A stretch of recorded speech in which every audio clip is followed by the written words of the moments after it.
দ্বিতীয় করিন্থীয় অধ্যয়নে আপনাকে স্বাগতম। আজ আমরা খ্রিস্টের জন্য একজন বিশ্ব পরিবর্তনকারী পরিচর্যাকারী হিসেবে পৌলের জীবনে ঈশ্বর যে বিষয়গুলো ব্যবহার করেছিল তা দেখব। পৌলের জীবনের প্রথম বিষয়টি আমরা পরীক্ষা করব, যাকে সাক্ষাৎ বা এনকাউন্টার শব্দটি দ্বারা সংক্ষিপ্ত করা যেতে পারে।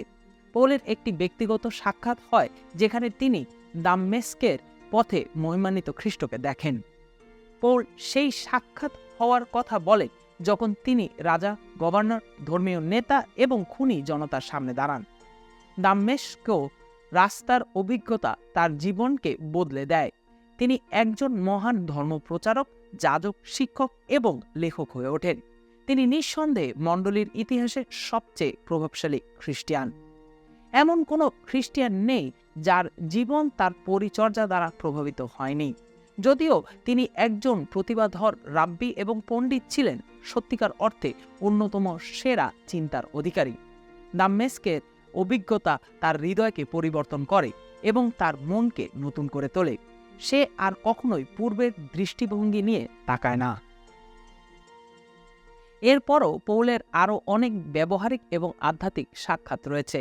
দ্বিতীয় করিন্থীয় 12 অধ্যায় 2-4 পদে তাদের মধ্যে একটি রয়েছে। খ্রিস্টে বিশ্বাসী একজন লোককে আমি চিনি। 14 বছর আগে স্বর্গ পর্যন্ত তাকে তুলে নেওয়া হয়েছিল। তখন সে তার দেহের মধ্যে ছিল কি ছিল না তা আমি জানি না, ঈশ্বর জানেন। আমি জানি যে সেই লোককে পরম দেশে তুলে নেওয়া হয়েছিল। সে এমন কথা শুনেছিল যা ভাষায় প্রকাশ করা যায় না এবং মানুষকে তা বলতে দেওয়া হয় না। তখন সে তার দেহের মধ্যে ছিল কি ছিল না তা আমি জানি না, ঈশ্বর জানেন। তিনি অবশ্য নিজের কথা বলছেন। তার স্বর্গীয় সাক্ষাৎ সম্পর্কে অনেক কিছু আছে যা পৌল আমাদের বলতে পারেন না। তার স্বর্গীয় অভিজ্ঞতা সম্পর্কে এমন অনেক বিষয় রয়েছে যা এমনকি পৌল নিজেও বুঝতে পারেন না। কিন্তু আমরা কি জানি যে সে কখনই এটি ভুলতে পারে না? সেই সময় থেকে পৌল সর্বদা হৃদয়ের একটি বৃহৎ স্থান জুড়ে স্বর্গীয় বিষয়টি রেখেছেন। পৌলের হৃদয়কে পার্থিব পরিচর্যায় আটকে রাখতে অনেক শৃঙ্খলা লেগেছে। পৌল নিজেই আমাদের বলেন যে তিনি তার প্রস্থান ও খ্রিস্টের সাথে থাকার আকাঙ্ক্ষা এবং পৃথিবীতে খ্রিস্টের সেবা করার জন্য তার আহ্বানের মধ্যে একটা দোটানা নিয়ে বসবাস করেন। তিনি ফিলিপিও 1 অধ্যায় আমাদের বলেন যে এই পৃথিবী ছেড়ে যাওয়া তার জন্য অনেক ভালো হবে, কিন্তু যেহেতু তাকে প্রয়োজন তাই সে এই পৃথিবীতে থাকতে ইচ্ছুক। এটি তাকে অন্যান্য পরিচর্যাকারীদের থেকে আলাদা করে। স্বর্গের বাস্তবতা তিনি সবার চেয়ে ভালো জানেন। দ্বিতীয় করিন্থিয়ে পৌল সেই বাস্তবতার কথা বলেছেন যে সুসমাচারের পরিচর্যাকারী সম্পর্কে একটি অন্য জাগতিক আভা থাকা উচিত। পরিচর্যাকারীর উৎকর্ষ। একজন পরিচর্যাকারী হলেন একজন পূর্ণ মিলিত বিশ্বাসী যিনি ফলস্বরূপ পূর্ণ মিলনের পরিচর্যাকারী হওয়ার জন্য নিযুক্ত হয়েছেন। মিলনের পরিচর্যাকারীরা অন্যদের থেকে ভিন্নভাবে জীবনযাপন করেন। তাদের এই পৃথিবীর অন্যান্য মানুষের মতো হওয়ার কথা নয়। প্রকৃতপক্ষে পৌল এই চিঠিতে আমাদের বলবে যে অবিশ্বাসীদের সাথে অসমভাবে একত্রিত হবেন না, কারণ অন্ধকারের সাথে আলোর কোনো মিল নেই। বিশ্বাসী এবং অবিশ্বাসীদের মধ্যে সকল প্রকার পার্থক্য রয়েছে, থাকারও কথা। কি সেই পার্থক্য? একটি পার্থক্য হলো পরিচর্যাকারী যিশুর সাথে মিলিত শিষ্য। সর্বদা হৃদয়ের একটি বৃহৎ স্থান জুড়ে স্বর্গের বিষয়টি থাকবে। খ্রিস্ট তাকে রূপান্তরিত করেছেন। তিনি লোকদের কাছে খ্রিস্টের মহিমা প্রকাশ করা তার জন্য বাধ্যতামূলক। সে তার হৃদয়কে স্বর্গে এবং তার দেহ পৃথিবীতে রেখেই তা করেন। তিনি পৃথিবীতে বাস করতে পারেন, কিন্তু তার সমস্ত আশা এই বিশ্বের কোনো বিষয়ের উপরে নেই। তার অন্তরে সে জানে তাকে অন্য বাস্তবতার জন্য তৈরি করা হয়েছে। পৌলের জীবনের আরেকটি সাংঘাতিক দিক তার কষ্টের সাথে জড়িত। পৌল দ্বিতীয় করিন্থীয় 12 অধ্যায় 7 পদে এটি সম্পর্কে আমাদের বলেছেন, অনেক কিছু আমার কাছে প্রকাশিত হয়েছে বলে আমি যেন অহংকারী না হই। সেই উদ্দেশ্যে আমার কষ্ট দেবার জন্য আমার দেহে একটা কাঁটা অর্থাৎ শয়তানের দূত দেওয়া হয়েছিল।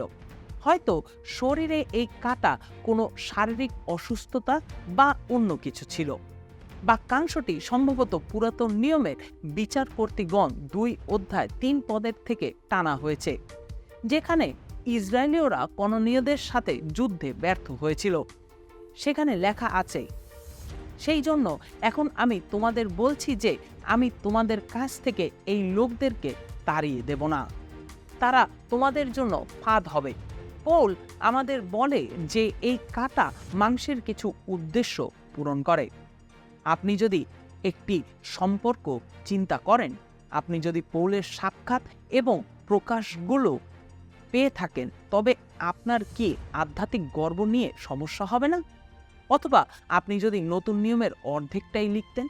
তাই পৌল আমাদের বলেন যে ঈশ্বর এই কাটা ব্যবহার করেন তাকে নম্র রাখার জন্য। পৌল এই কাটা দূর করার জন্য ঈশ্বরের কাছে প্রার্থনা করেন, কিন্তু ঈশ্বর তাকে কষ্ট পেতে দেন। তবুও ঈশ্বর পৌলকে অন্যদের সাহায্য করার জন্য ব্যবহার করেন যারা কষ্ট পাচ্ছে। যদিও পৌল একজন মহান প্রেরিত, ধর্মপ্রচারক এবং শিক্ষক, তার একটি উল্লেখযোগ্য আরোগ্য দানের পরিচর্যাও রয়েছে। পৌল শুধুমাত্র অসুস্থদের সুস্থ করেন না, কিন্তু তিনি মৃতদেরও জীবিত করেন। পৌল নিজে অবশ্য যন্ত্রণা ভোগ করেন এবং 3 বার ঈশ্বরের কাছে আসেন ও প্রার্থনা করেন, হে ঈশ্বর, এটাকে সরিয়ে নাও, দয়া করো, এটা নিয়ে যাও। উত্তরে সবসময় হয় না, না, না। ঈশ্বর পৌলকে এই যন্ত্রণার জন্য ও যন্ত্রণার মাঝে ঈশ্বরের অনুগ্রহের উপর গভীর নির্ভরতার জন্য আহ্বান করেন। ঈশ্বর তাকে 12 অধ্যায় 9 পদে বলেছেন, আমার দয়াই তোমার পক্ষে যথেষ্ট, কারণ দুর্বলতার মধ্য দিয়ে আমার শক্তি সম্পূর্ণভাবে প্রকাশিত হয়। আমরা এর থেকে দেখতে পাচ্ছি যে পৌল তার দেহ অনুসারে নয়, বরং ঈশ্বরের আত্মার দ্বারা জীবনযাপন করেন। গালাতীয় এবং রোমীয় উভয় চিঠিতে পৌল মাংসে বসবাস এবং আত্মায় বসবাস সম্পর্কে লিখেছেন। মাংসে বেঁচে থাকার অর্থ আপনি নিজেই এটি করছেন। আপনি আপনার নিজের ব্যক্তিগত লক্ষ্য অর্জনের জন্য আপনার নিজস্ব প্রচেষ্টা চালাচ্ছেন। বাইবেলে মাংস শব্দের অর্থ প্রায়ই ঈশ্বর দ্বারা অনুদানপ্রাপ্ত মানব প্রকৃতি। পৌল বলেছেন যে এটি আপনার চাওয়া উচিত নয়। মানুষ যা তৈরি করে তার সবই ব্যর্থ হবে এবং মানুষের সমস্ত গর্ব ঈশ্বরের প্রকাশিত মহিমার সামনে নীরব হয়ে যাবে। আপনি যা করতে চাওয়া উচিত তা হলো আত্মায় বাস করা এবং আত্মার ফল নিয়ে আসা। এটাই একমাত্র ফল যা চিরকাল থাকবে।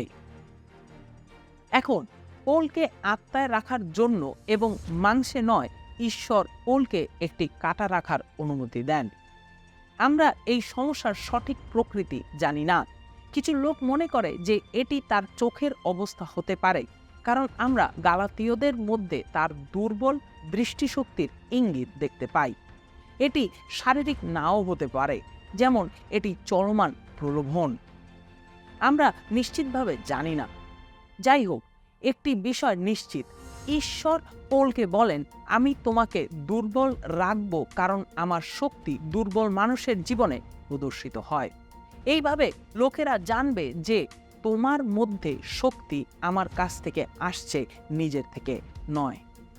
তাই প্রার্থনা করুন যেন ঈশ্বর আপনার দুর্বলতাকে এমনভাবে ব্যবহার করেন যাতে তিনি বিশ্বের কাছে তার শক্তি প্রদর্শন করতে পারেন। আপনি যদি শক্তিশালী এবং সুস্থ হন, তাহলে ঈশ্বরের কাছে আপনাকে আত্মার শক্তিতে চলতে সাহায্য করতে বলুন, আপনার নিজের শক্তিতে নয়। কেউ কেউ দুর্ভোগ এবং ক্ষতির প্রক্রিয়ার সাধারণ মানসিক পদক্ষেপগুলি উল্লেখ করেছেন। প্রথমে প্রত্যাখ্যানের ধাপ, তারপরে রাগ, তারপরে হতাশা এবং সবশেষে মেনে নেওয়ার ধাপ, এবং চূড়ান্ত ধাপ গ্রহণের মধ্য দিয়ে শান্তি আসে। একজন জনপ্রিয় বাইবেল শিক্ষক ছিলেন যিনি বহু বছর আগে বলেছিলেন যে তার একটি দীর্ঘস্থায়ী এবং সম্ভাব্য পঙ্গু রোগ রয়েছে, মাল্টিপল স্ক্লেরোসিস। তার প্রথম প্রতিক্রিয়া ছিল অস্বীকার। তিনি প্রতিদিন 4 থেকে 8 মাইল অর্থাৎ 8 থেকে 13 কিলোমিটার জগিং করতেন এবং তিনি এই সত্যটি মেনে নিতে পারেননি যে তার শারীরিক সীমাবদ্ধতা তৈরি করেছিল তিনি আর দৌড়াতে পারবেন না। একসময় সাধারণ অস্বীকারে তিনি দোকান থেকে কিছু চেয়েছিলেন, তাই তিনি একাই শপিং সেন্টারে গিয়েছিলেন এবং তিনি যা খুঁজছিলেন তা খুঁজে বের করার চেষ্টা করে দোকান থেকে দোকানে যান। সে অনেক দূর হেঁটে গেল। একটি দোকান থেকে বের হওয়ার পরে গাড়ি থেকে প্রায় 40 মিটার দূরে ঘাসের মধ্যে পড়ে যান। প্রত্যক্ষদর্শীরা ভেবেছিলেন তিনি মাতাল। তিনি উঠতে পারছিলেন না। তাকে সেখানে শুয়ে বিশ্রাম নিতে হয়েছিল। অবশেষে তিনি গাড়িতে উঠলেন, কিন্তু তিনি গাড়ি চালাতে পারলেন না, কারণ তার পায়ে শক্তি ছিল না। তখন তাকে এক পা তুলে ক্লাচের উপরে রাখতে হয় এবং অন্য পা দিয়ে ব্রেক করতে হয়। তিনি প্রভুকে প্রতিশ্রুতি দেন, যদি আমি এই গাড়িটি বাড়ি নিয়ে যেতে পারি তবে আমি আর কখনোই এমন বোকামি করব না। যখন এটি তার অস্বীকার থেকে বেরিয়ে আসতে বাধ্য করেছিল, তখন সে দ্বিতীয় ধাপের মধ্যে গিয়েছিল। রাগ। প্রায় 4 মাস ধরে তিনি ঘুষি দিয়ে একটি দেয়াল ভেদ করতে চেয়েছিলেন। তারপরে রাগের পরে এলো বিষণ্ণতা। ঈশ্বরের পরিচর্যাকারীরা হতাশ হতেই পারেন। আপনার যদি সন্দেহ থাকে তবে গীত সংগীতা পড়ুন। গীত রচকেরা আপনাকে দেখায় যে এ বিষয়ে কি করতে হবে, কিন্তু তারা অবশ্যই হতাশ অনুভব করে। তারপরে তিনি দর কষাকষির পর্যায়ে গিয়েছিলেন। ঈশ্বরের সাথে চুক্তি করার চেষ্টা করছিলেন যদি ঈশ্বর তাকে সুস্থ করেন। উত্তর সবসময় ছিল না। অবশেষে গ্রহণযোগ্যতা এলো। তার জন্য গ্রহণযোগ্যতা অনেকটা এমনভাবে এসেছিল যেটা পৌলের কাছে এসেছিল। তিনি জানতেন এমন কিছু আছে যা প্রভু তাকে করাতে চেয়েছিলেন। অন্যান্য বিষয়ের মধ্যে প্রভু চেয়েছিলেন যেন সে বাইবেলের এই পাঠগুলি প্রস্তুত করেন যা আপনি এখন করছেন। দেখুন, 20 বছর ধরে এই কাজটি তার হৃদয়ে ছিল, কিন্তু যতক্ষণ না ঈশ্বর তার সীমাবদ্ধতাগুলোকে নিয়ে না আসেন ততক্ষণ পর্যন্ত তিনি কাজটিতে ঈশ্বরের বাধ্য হওয়ার জন্য যথেষ্ট ধীর হননি। আমাদের জীবনের দিকে তাকানোর এবং যে কোনো কিছু বলার অধিকার প্রভুর আছে। আমি তোমার জীবন এবং পরিচর্যার কিছু কিছু অর্জন করতে চাই। তুমি সুস্থ বা স্বয়ংসম্পূর্ণ থাকাকালীন কখনোই এগুলো করতে যাচ্ছ না, তাই আমি তোমার দুর্বলতাকে অনুমতি দেব। সুতরাং আমরা দেখতে পাচ্ছি যে ঈশ্বর তাকে হতে চান এমন পরিচর্যাকারী হওয়ার জন্য পৌলকে কতটা কষ্ট পেতে হবে। তিনি সুসমাচার পরিচর্যাকারীদের থাকা উচিত এমন হৃদয়ের কোমলতা প্রদর্শন করেন। পৌল 6 অধ্যায় 11 পদে লিখেছেন, হে করিন্থীয়রা, আমাদের হৃদয় প্রশস্ত। এটা যোগাযোগের একটি চমৎকার অন্তর্দৃষ্টি। পৌল যখন করিন্থীয়দের কাছে তার হৃদয় উজাড় করে দেন, তখন তিনি এমন কিছু বলেন যা আমরা 2 করিন্থীয় 2 অধ্যায় 4 পদে পাই। অনেক দুঃখ ও মনের ব্যথায় চোখের জলের ভিতর দিয়ে আমি তোমাদের কাছে লিখেছিলাম। তোমাদের দুঃখ দেবার জন্য আমি লিখিনি, বরং তোমাদের প্রতি আমার ভালোবাসা যে কত গভীর তা জানাবার জন্যই লিখেছিলাম। তার দুর্বলতায় ঈশ্বরের শক্তি প্রকাশিত হয়। করিন্থীয়রা দেখতে পায় যে তিনি সত্যিকারে ঈশ্বরীয় প্রেমের সাথে তাদের ভালোবাসেন। পৌল যেহেতু এই মণ্ডলীকে ভালোবাসতে চান, তিনি জানেন যে তাদের ভালোবাসার অর্থ কখনো কখনো তাদের শাসন করা। আমরা এর একটি উদাহরণ দেখতে পাই যখন করিন্থীয়দের কাছে প্রথম চিঠিতে পৌল করিন্থীয়দেরকে একজন অনৈতিক ব্যক্তিকে শাসন করতে বলেছিলেন। করিন্থীয়রা এই বিষয়ে পৌলকে মান্য করে এবং সেই লোকটিকে মণ্ডলী থেকে বের করে দেয়। এটি লোকটির দৃষ্টি আকর্ষণ করে এবং সে অনুতপ্ত হয়। পৌল এই চিঠিটি লেখেন। তিনি তাদের বলেন 2 করিন্থীয় 2 অধ্যায় 7 পদে, তোমরা বরং এখন তাকে ক্ষমা করো এবং সান্ত্বনা দাও, যেন অতিরিক্ত দুঃখে সে হতাশ হয়ে না পড়ে। এমনকি পাপের জন্য দোষী ব্যক্তির প্রতিও কি করুণার হৃদয়! এই ধরনের কঠিন ও কষ্টের জীবন, এই অনৈতিক মানুষের বিষয়টি মণ্ডলীতে মোকাবেলা করার পরে পৌল সীমাবদ্ধতা সম্পর্কে জানেন। তিনি 2 করিন্থীয় 4 অধ্যায় 16 পদে আমাদের বলেন, যদিও আমাদের বাইরের দেহ ক্ষয় হয়ে যাচ্ছে, তবুও আমাদের ভিতরের মানুষ দিন দিন নতুন হয়ে উঠছে। বাইরের মানুষটি তাঁবুর মতো।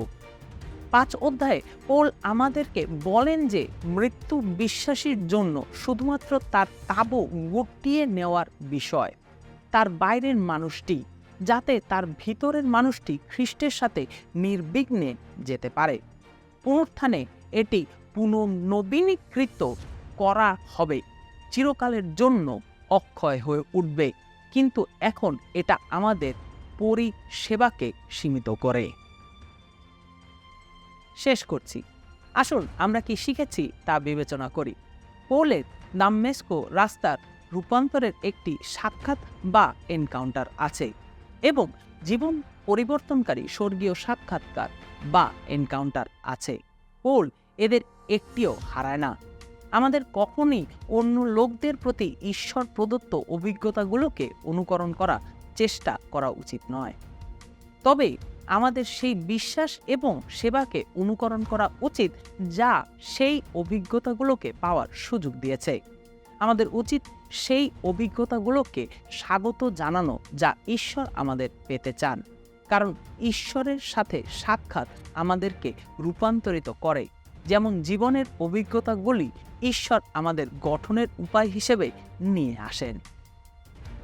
মনে রাখবেন, এটি এমন হতে পারে যে ঈশ্বর আপনাকে যে ব্যক্তি হতে চান এবং তিনি যা করতে চান তা করার জন্য আপনাকে যা ভোগ করতে হবে তা আপনাকে এখনো ভোগ করতে হবে। আমরা কষ্ট চাই না। যখনই কারো কষ্ট লাঘব করা সম্ভব তখন তা করা থেকে বিরত থাকা উচিত নয়। আমাদের নিজেদের কষ্টে উপশম ও দিক নির্দেশনার জন্য প্রার্থনা করা উচিত, কিন্তু ঈশ্বর আমাদের কাছে যা নিয়ে আসেন তা গ্রহণ করার জন্য আমাদের সর্বদা প্রস্তুত থাকা উচিত এবং এটিকে পুনর্নির্মাণের কাজ করতে দেওয়া উচিত।